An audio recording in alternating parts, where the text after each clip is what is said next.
Hi, this audio has some static noise, so please turn down the volume if you use earphones. Thank you and enjoy the podcast. Okay, so hello everyone and welcome to the Fabulous Cancer Podcast. I'm here with Nicki.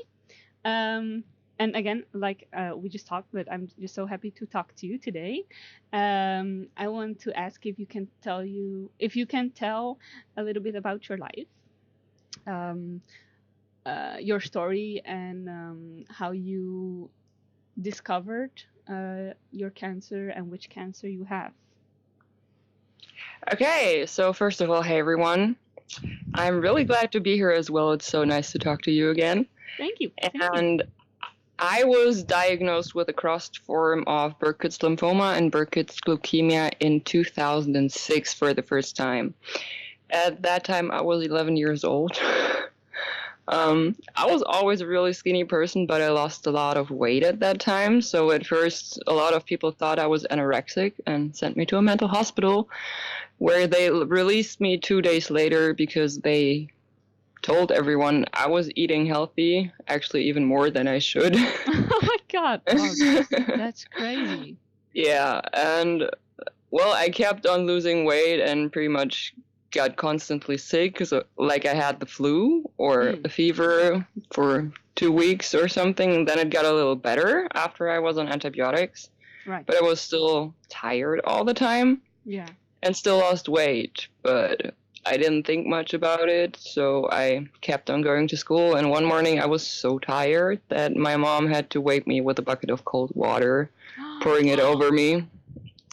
I was so mad at her, but actually that was also the day I fainted at school and was taken to the hospital and diagnosed. Okay, so leukemia is like blood cancer, but which one is the other cancer you said first? Lymphoma is also a blood cancer. Oh, okay. So it's like two type of blood cancer. Wow. Yeah, they can be crossed sometimes. Wow, that's insane. And what kind of like therapies worked for you? Or which worked best was B-cup escalated. That worked for the first time I got sick and 3 relapses. I'm currently on my 5th relapse. So, wow. But at some point I stopped responding to the treatment and we had to find other options. Yeah. And I was considered being NED, so no evidence of disease, for the last time a year ago, actually. Yeah, it was about a year ago. And 4 months later, it came back. So since there was not even a year of time since I was in remission until I relapsed, I'm considered terminal, but I'm not ready to accept that. Oh, really? That's insane. Yeah, but it's just the protocol. Okay. By official diagnosis, previous diagnosis, I should be dead for about 5 years. So. Oh my god. How did you, like, because did they keep telling you with different relapses that you were gonna not make it, or? Yeah, at some point they told me I was not going to make it. At some point my kidneys were really weak and we think they would not recover. And there was just some times where I was really, really weak, or I had a sepsis and it was really not looking good. And yeah, but I'm happy to be here. Yeah, because can I ask a little bit like more in detail how you like made it through that though? Like, did you try different treatments or like surgery to still be alive now? I actually only had 2 surgeries, cancer-related surgeries, because the other tumors were not possible to remove by surgery. But I've had 7 different types of chemo. I'm currently on 2 different ones, actually, including 2 antibodies. And yeah. Okay, wow, that's insane. And I need to kind of recover. I'm sorry, because it's quite like intense for you. Like I couldn't imagine what you've been through. So I want to ask a little bit more uplifting, or more like what makes you what do you like to do, like if you're able, like during cancer and chemo, to do like for happy things. I saw that you're outside more often lately, which is really nice. Is there anything else you really enjoy doing? Yeah, I absolutely love arts such as music. I play a lot of guitar and piano and sing. Oh, nice. Yeah, I just don't do it in public. Yeah. Oh, would you like to though, or no? I'm not sure though. I'm What? not really sure. Oh, well, I'm sure I you're sang good at enough. families' weddings. Yeah, I am. I sang at families' weddings and all that stuff, but I That's I'm super not good the though. Oh my I'm god. not the being famous girl. Yeah. But would you Yeah. like to record like an album or something? I don't know. I mean, do you Might write be your own music? interesting. Yeah, I do. Oh, that's awesome. Oh my god.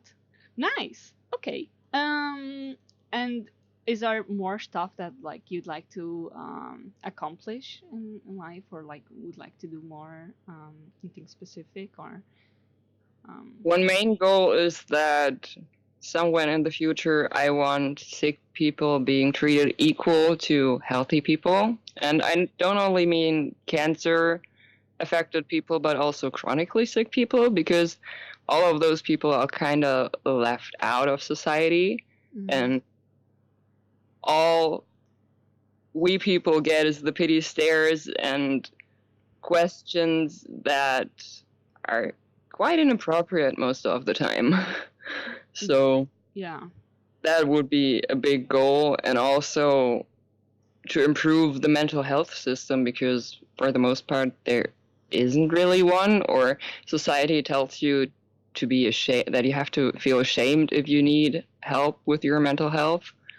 Yeah. And especially when you're sick, your mental health is so important. I really learned that the hard way after hitting rock bottom one time.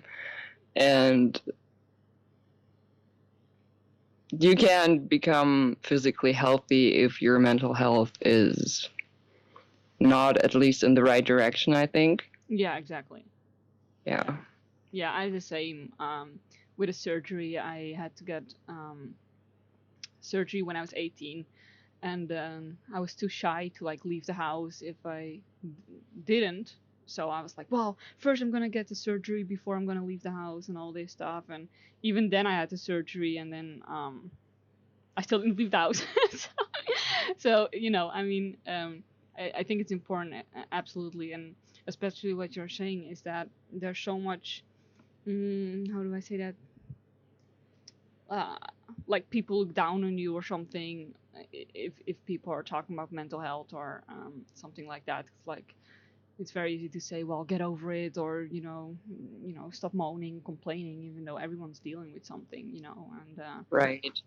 and especially now with after cancer and during cancer and stuff. I mean, I think about it too because I had some psychologist when I had cancer and after cancer, and I didn't feel like they understood me, and especially because I felt like they were more there for themselves. I actually one time I went to I went to a rehabilitation center because I was in a wheelchair, and I went to a psychologist, and she looked at me a lot with pity, and I already kind of got over the fact, or no, I was still kind of in the whole. I just got out of treatment, but now I'm in a rehabilitation center, and I wasn't really dealing with life after cancer yet.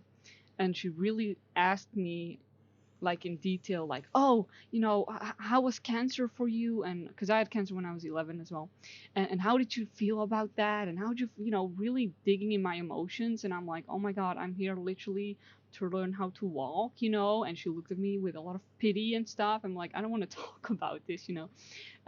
So, but any further, I had like a really good time at the rehabilitation center, but she actually told my parents to get a psychiatric person because she's like, yeah, she's not talking to me and stuff. And even though any further, I had a blast, but I think it's important that you also find the right therapist if you're Yeah, there struggling. has to be a connection, otherwise it doesn't work. No, exactly, and especially with that, I think that's important. So yeah, so thank you Thank you as well. That was super fun. And thank you everyone for listening to this podcast. And thank you, Nicki, for being here. And I'll see you guys later.